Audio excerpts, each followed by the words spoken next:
미국과 중국 사이에서 한국의 몸값이 높아지는 분위기가 연출되고 있습니다. 바이든 후보의 당선이 확정되며 미국은 한미동맹 재건에 나섰고 시진핑 주석은 방안을 서두르고 있습니다. 즉 전략적으로 한국이 필요해진 미국과 중국의 태도가 불과 한 달 전과는 매우 달라진 것이죠. 어떤 부분에서 상황이 어떻게 달라지고 있는지, 최근 더욱 심해졌다는 미국의 중국 때리기는 어떤 방향으로 흘러가고 있는지 전해드리도록 하겠습니다. 일단 미국부터 살펴보도록 하겠습니다. 불과 한 달 전이었죠. 트럼프 행정부는 한국의 방위비 분담금 인상과 주한미군 철수를 연계해 압박을 행사했습니다. 지난달 14일 열린 제52차 한미안보협의회에서도 당시 미국 국방장관은 한국 국방부 장관에게 주한미군 방위비 분담금 문제를 거론하며 증액을 압박했습니다. SCM 공동 성명에서 주한미군의 현 수준 유지라는 문구를 빼라고 주장하기도 했고 전시 작전권 전환 또한 시간이 걸릴 것이라며 찬물을 제대로 끼얹은 바 있죠.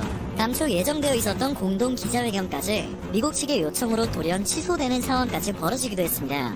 하지만 지난 11일 바이든 당선인이 첫 외부 공식 일정으로 펜실베니아 주에 있는 한국전쟁 참전용사 추모공원을 찾아 참전 기념비에 헌화를 하게 됩니다. 한미동맹의 가치를 몸소 보여줬다는 평가가 쏟아지며 한 달 전과는 다른 기류가 생성되기 시작했죠.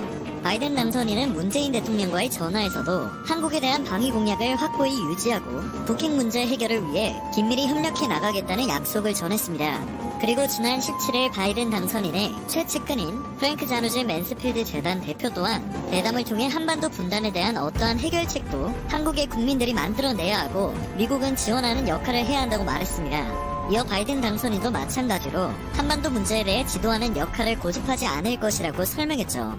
해당 발언은 한반도 문제에 있어 한국 정부의 주도권을 인정한다는 뜻으로 해석할 수 있겠습니다.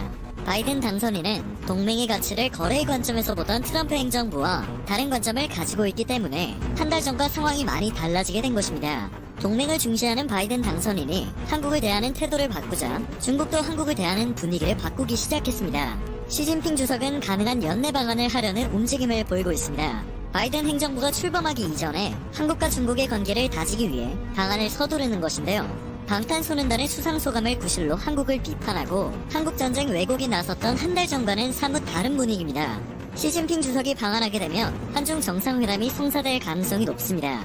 한중 정상회담이 성사되면 지난 2016년 사드 배치로 경색됐던 한중 관계를 완전히 정상화하는 계기가 될 수 있겠습니다. 나아가 중국 정부의 한한령도 해제될 것으로 보인다는 전망도 나오고 있습니다. 동맹을 강조하는 바이든 행정부를 견제하기 위해 한국에 대한 보복 조치를 되돌려 놓을 수밖에 없는 것입니다.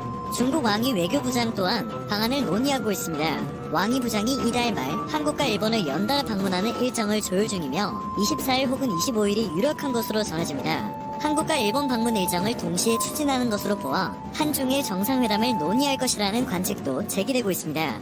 이와 관련해서는 바이든 당선인 앞에서 한중일 협력을 과시하려는 의도가 있다는 것이 전문가들의 분석입니다. 이런 상황을 지켜보고 있는 트럼프 대통령은 더욱 적극적으로 중국 때리기에 나서고 있습니다. 지난 12일 트럼프 대통령은 중국군의 소유거나 통제를 받는 31개 중국 기업에 대한 미국 투자회사와 연기금의 투자 및 주식 소유를 완전히 금지하는 행정명령에 서명했습니다. 하이크비전, 인스퍼 등을 포함한 중국 기업 모두가 중국인민해방군 현대화에 적극 가담해 미국의 국가안보를 위협한다는 이유였는데요.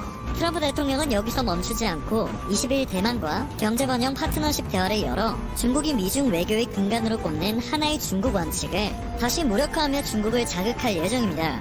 중국은 이에 대해 내정 간섭이라며 반박했고 관영 글로벌 타임즈는 패배한 집권 세력의 마지막 광기라는 논평으로 트럼프 대통령을 맹비난하고 있습니다.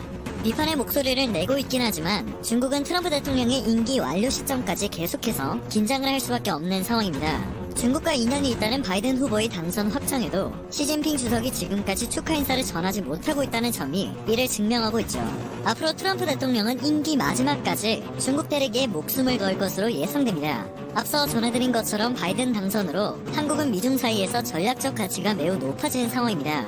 미중 갈등 국면에서 부담이 커져 신중해야 하는 상황이기 때문에 추후 골치 아픈 상황이 펼쳐질 수도 있으나 현재 상황은 한반도 주도권을 되찾을 수 있는 시점이라고도 해석할 수 있겠습니다.